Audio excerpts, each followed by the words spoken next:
Hello and welcome back. This is lesson number 2 of the Ham Radio General Course Licensing Program. In this program we will be addressing rules and regulations and then math for hams. The International Telecommunications Union is responsible for radio regulations worldwide. The Federal Communications Commission sets the rules for amateur radio in the United States in what is known as Part 97. Volunteer hams assist the FCC by monitoring the ham bands for violations. This map shows that the United States is in ITU Region 2. At a ham station, the person in charge is the control operator. The control operator is responsible for making sure that transmissions comply with the FCC regulations. The control operator must be a licensed ham. The control operator's license determines the authorization of the station. The control operator must be present at the station on-off switch or remotely connected by a control link. Some stations, such as repeaters, operate without the control operator present at the control point. These stations must still comply with the control operator requirements. When the control operator is present, non-licensed folks can operate the station, and the control operator is solely responsible for station operation. When licensed guests operate the station, both the control operator and the guest ham are responsible. You are required to say your call sign every 10 minutes during a contact, a QSO, and at the end of the contact. You are free to use tactical call signs such as race headquarters, but that does not substitute for proper station ID with your call sign. Repeaters must also ID every 10 minutes.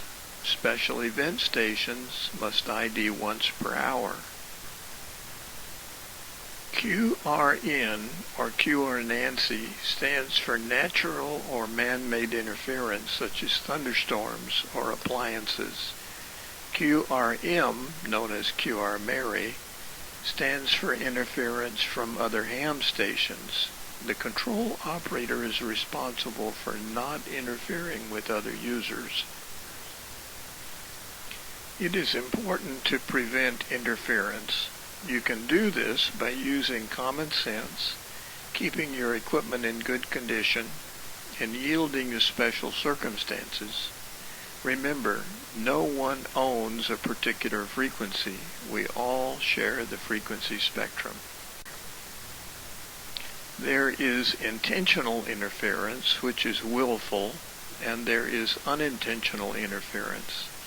There are examples on the ARRL website of intentional and unintentional interference. When we talk about third-party communication, we are referring to a non-ham communicating via ham radio. This could be as simple as passing a message on behalf of the non-ham. The rules may be different from one country to another. There are no special rules for third-party communications within the United States, so long as the message is non-commercial. If you have questions about third-party agreements with other nations, check with the ARRL or the FCC. Also, when doing a station ID, say the call sign of both stations. There are certain types of transmissions that are prohibited. Those include not giving your call sign, using someone else's call sign, fake distress messages, obscene language, and sending music. Remember, there must be no use of ham radio for business. The exception is teachers who use ham radio in their classroom. Encrypting transmissions is prohibited unless the coding is open source. Broadcasting is defined as sending one-way transmissions such as news or music. Broadcasting on the ham bands is prohibited. There are exceptions for code practice, ham bulletins, and retransmission of shuttle communications. There are special circumstances to the rules, such as emergencies and special commemorative events, but normal rules return when the event is over. And now some review questions.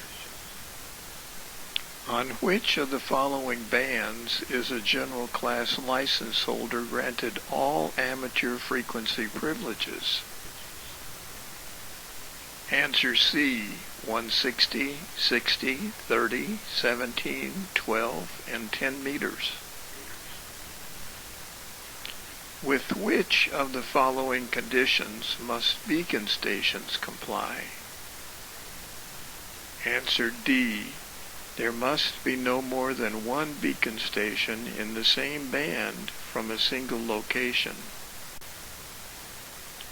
What is the maximum bandwidth permitted by FCC rules for amateur radio stations when transmitting on upper sideband frequencies in the 60-meter band?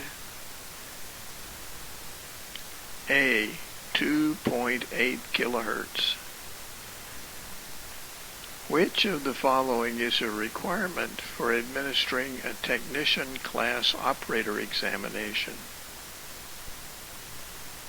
Answer A. At least 3 VEC accredited general class or higher VEs must be present. What types of messages for a third party in another country may be transmitted by an amateur station? Answer C. Only messages relating to amateur radio or remarks of a personal character, or messages related to emergencies or disaster relief. What portion of the 10-meter band is available for repeater use? Answer D. The portion above 29.5 megahertz. How long is a certificate of successful completion of examination, a CSCE, valid for exam credit? Answer C. 365 days. What is the maximum symbol rate permitted for radio teletype and data transmissions transmitted on the 1.25 meter and 70 centimeter bands? Answer A. 56 kilobaud. When is an amateur station permitted to transmit secret codes? B. To control a space station. What is the appropriate action if, when operating on either the 30 or 60 meter bands, a station in the primary service interferes with your contact?